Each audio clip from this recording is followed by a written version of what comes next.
রাত প্রায় 10 মিনিট পর রুমে এসে দেখে অরণ্যকে রুমে দেখতে না পেয়ে সে ওয়াশরুমের দিকে তাকিয়ে দেখে। ওয়াশরুমের দরজা খোলা দেখে ইনায়া বুঝতে পারে অরণ্য ফ্রেশ হয়ে বাহিরে চলে এসেছে। ইনায়ার হাতে থাকা কফি টেবিলের উপর রাখে, এরপর বেলকনিতে উকি দিয়ে দেখে অরণ্য সেখানে দাঁড়িয়ে আছে। অরণ্যর হাতে সিগারেট যা দেখে ইনায়া ভ্রু কুঁচকে অরণ্যর দিকে তাকায়। অরণ্য হাতে থাকা সিগারেট যখন ঠোঁটের কাছে নিয়ে এক টান দিতে যাবে, তার আগেই ইনায়া ওর হাত ধরে ফেলে, এরপর হাত থেকে সিগারেট ফেলে দেয়। ইনায়ার সিগারেট ফেলে দেওয়ার কারণে অরণ্য বিরক্ত হয়, তবে সে চুপচাপ থাকে। পাশে দাঁড়িয়ে থাকা ইনায়া শুধু দেখে যাচ্ছে অরণ্যর এই নীরব শান্ত ব্যবহার। আজ অনেক দিন পর অরণ্যকে এমন শান্ত চুপচাপ হয়ে দাঁড়িয়ে থাকতে দেখছে। ইনায়া বেলকনি থেকে হেঁটে বেরিয়ে আসে, এরপর রুমে এসে টেবিলের উপর রাখা কফির মগ নিয়ে আবার ফিরে আসে। অরণ্য ইনায়ার পায়ের শব্দ শুনে তবুও সে তার দিকে ফিরে তাকায় না বা ইনায়া চলে যাচ্ছেন কি এই কথাটা জিজ্ঞেস করে না। ইনায়া কফির মগ অরণ্যর মুখের সামনে ধরে আর শক্ত গলায় বলে, অরণ্য, আপনার কফি এখন গরম আছে, তাড়াতাড়ি খেয়ে নেন, পরে ঠান্ডা হয়ে যাবে আবার। আর পুরুষ মানুষের সিগারেট খাওয়া আপনার পছন্দ না, তাই ফেলে দিয়েছি। I am sorry. অরণ্য ইনায়ার হাত থেকে কফির মগ নেয়। অরণ্যর এমন চুপ করে থাকা তার ভালো লাগছে না। হয়তো ইভানের সাথে ইনায়ার কথা বলা পছন্দ হয় নাই অরণ্যর, যার জন্য সে রাগ করে চুপ হয়ে গেছে। অরণ্য যখন একা সময় কাটাতে চায় তখন ইনায়া আর তাকে বিরক্ত করে না। সে বেলকনি থেকে রুমে আসার জন্য পা বাড়ায়। অরণ্য তখন বলে উঠে, ইনায়া, সিগারেট খাওয়া পছন্দ না আপনার? না সিগারেট খাওয়া পুরুষকে পছন্দ না, কোনটা সঠিক? অরণ্য কথা শুনে ইনায়ার পা থমকে যায়। পিছনে ফিরে অরণ্যর দিকে দেখে সে নিজের বলা কথা শেষ করে কফিতে মুখ দেয়। অরণ্যকে যে তাকে খোঁচা দিয়ে কথাটা বলেছে তা বুঝতে ইনায়ার খুব বেশি দেরি হয় নাই। ইনায়া মৃদু হাসি মুখে বজায় রেখে বলে, এই পৃথিবীতে ইনায়ার পছন্দের কেউ নাই, কারণ যত বেশি সম্পর্ক জড়ায় তত বেশি কষ্ট সহ্য করতে হয়। আর আপনি আমার, সেও অবশ্যই আমার বড্ড অপছন্দ মানুষ আপনি কি? অরণ্য কফির মগ থেকে ঠোঁট সরিয়ে ফেলে, এরপর বলে, মানুষ চাহিদা অনুযায়ী আমাদের ব্যবহার করে, আর আমরা মনে করি তারা আমাদের ভালোবাসে। এইটাই হলো জীবনের ধ্বংসের অধ্যায়। অতৃপ্ত এই পৃথিবীতে আজ যা আয়োজন, অর্ধেক তার মায়া আর বাকি অর্ধেক প্রয়োজন। ইনায়া কথাটা বলে নিজের রুমে ফিরে আসে। সেখান অরণ্য শান্ত হয়ে দাঁড়িয়ে থাকে। তার হাতে থাকা গরম কফির মগে আবার চুমুক বসায়। অরণ্যর যখন অধিক মন খারাপ থাকে তখন সে শান্ত হয়ে আকাশ দেখে। রাতে বেলা গ্রামের আকাশ দেখতে অনেক সুন্দর লাগে। কি অপরূপ দৃশ্য! এক ঝাঁক তারা ফুটেছে, তারা সমগ্র আকাশ জুড়ে ছুটাছুটি করছে। অরণ্য যখন অনেক ছোট ছিল তখন তার বাবা তাকে নিয়ে আসত ছাদে। এরপর থেকে তার বেলকনিতে দাঁড়িয়ে আকাশ দেখতে বড্ড বেশি লাগে। অরণ্য যখন একা দাঁড়িয়ে আকাশ দেখে তখন তার মনে হয় পাশে তার বাবা দাঁড়িয়ে আছে। বাতাসের সুপ্ত ছোঁয়ায় বাবার অস্বস্তি অনুভব করে। সকল বিপদ কষ্টের মাঝে বাবার ছায়া সবসময় তার পাশে থাকে। নিজেকে শান্ত রাখতে এই আকাশ আর তার বাবার অস্তিত্ব তাকে সাহায্য করে। অরণ্য কফির মগে হাত দিয়ে এক দীর্ঘশ্বাস ফেলে বলে, আমার মনে এমন অদ্ভুত অনুভূতি কেন তৈরি হচ্ছে খোদা? ইনায়ার প্রতি নিজের ফিলিংস নিয়ন্ত্রণ কেন করতে পারছি না আমি? যে আমাকে অসম্ভব ঘৃণা করে, তার মায়ে আসক্ত হয়ে কেন যাচ্ছি আমি? নিজেকে সামলে রাখা বড্ড দায় হয়ে যাচ্ছে আজকাল।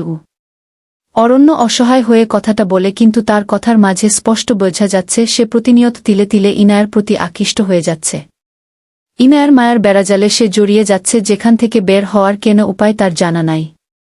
অরণ্য আনমনে বলে উঠে, আমার কাছে তুমি অন্যরকম, ভালোবাসি বেশি, প্রকাশ করি কম। অরণ্য নিজের একাকিত্ব উপভোগ করতে থাকে। অন্যদিকে ইনায়া আয়নার সামনে দাঁড়িয়ে নিজের চুলের বিনুনি করে যাচ্ছে। প্রায় 2 ঘটনা পর অরণ্য রুমে আসে। ইনায়া নিজের ফোনে মেসেজ করছিল নাতাশার সাথে। চৌধুরী বাড়ি থেকে বিয়ে হয়ে চলে আসার পর নাতাশার সাথে তার আর ভালো করে কথা হয় নাই। অরণ্য একবার ইনায়ার দিকে তাকিয়ে দেখে ইনায়া ও ফোন রেখে অরণ্যর দিকে দেখে। 2 জোড়া চোখের মিলন হয়। অরণ্য তার ব্যাগ থেকে ল্যাপটপ বের করে অফিসের কাজ করতে থাকে। ইনায়া অরণ্যর ব্যবহার অনেক সময় ধরে লক্ষ্য করে যাচ্ছে। অরণ্য যে তাকে এড়িয়ে যাচ্ছে তা ইনায়া বেশ বুঝতে পারে।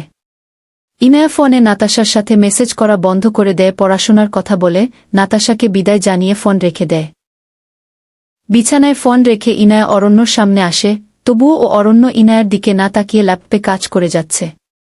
অরণ্যর এমন শান্ত রূপ দেখে ইনায়া বেশ বিরক্ত হয়। সে অরণ্যর হাত থেকে ল্যাপটপ নিয়ে পাশের টেবিলে রেখে দেয়। ইনায়ার এমন কাজে অরণ্য বিরক্তি নিয়ে ভ্রু কুঁচকে ইনায়ার দিকে তাকিয়ে বলে, সমস্যা কি আপনার? ইনায়া সব জিনিস আমার হাত থেকে কেড়ে নিয়ে ফেলে কেনে দিচ্ছেন। বেলকনিতে থাকতে সিগারেট ফেলে দিলেন, এখন ল্যাপটপ। এখন কি ল্যাপটপে ও আপনার সমস্যা হয়? অরণ্যর কথা শুনে ইনায়া রেগে গিয়ে বলে, না সমস্যা ল্যাপটপে, না সমস্যা হলেন আপনি। এই ইনায়ার জীবনে সবচেয়ে বড় সমস্যা আপদ বিপদ হল অরণ্য রাজ চৌধুরী গ।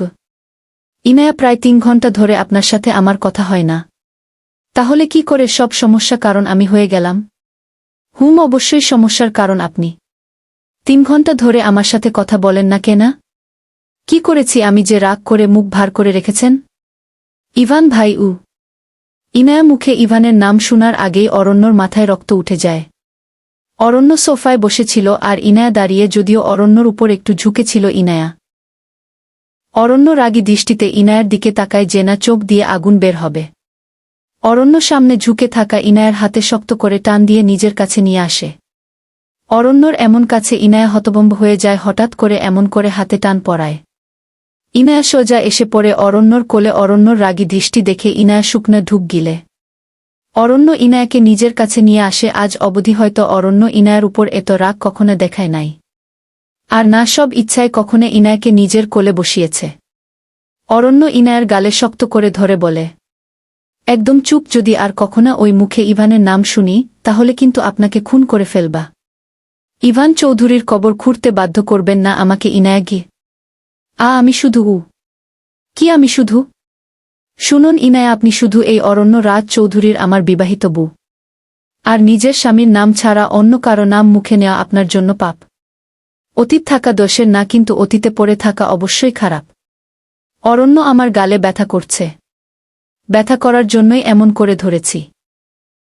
যদি আপনার মুখে ইভানের নাম আরেকবার শুনি তাহলে ওই চৌধুরী বাড়ি আর ইভান চৌধুরী কি অবস্থা করব আপনি চিন্তাও করতে পারবেন না। সেও আমি আপনার আর সেওর ক্ষমতা আর রাগ সম্পর্কে নিশ্চয়ই আপনার জানা আছে গিউ।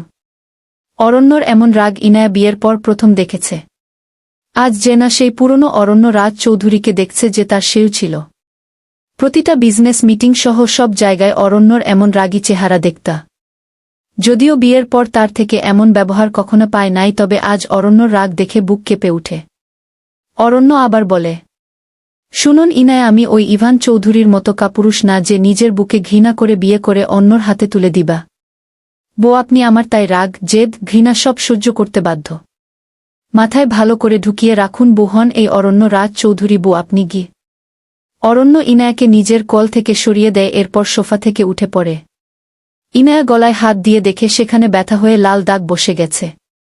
অরণ্যর বেরিয়ে যাওয়া দেখে ইনায়া বলে, কোথায় যাচ্ছেন আপনি অরণ্য? জাহান্নামে যাবেন আপনি? আর শুনুন, যখন আপনার মুখ থেকে আমার জন্য কবুল বের হয়েছে তখন ভালোবাসি কথাটাও বের হবে। আর না হলে কি করে জোর করে ভালোবাসতে হয় তা অরণ্য ভালো করে জানে। ভবিষ্যতে আমার সামনে ওর নাম নেওয়ার সাহস করলে গলায় লাল দাগ না, বরং গলায় থাকবে না। কালকে আমার পরীক্ষা ইংরেজি, যার জন্য গল্প আসবে না।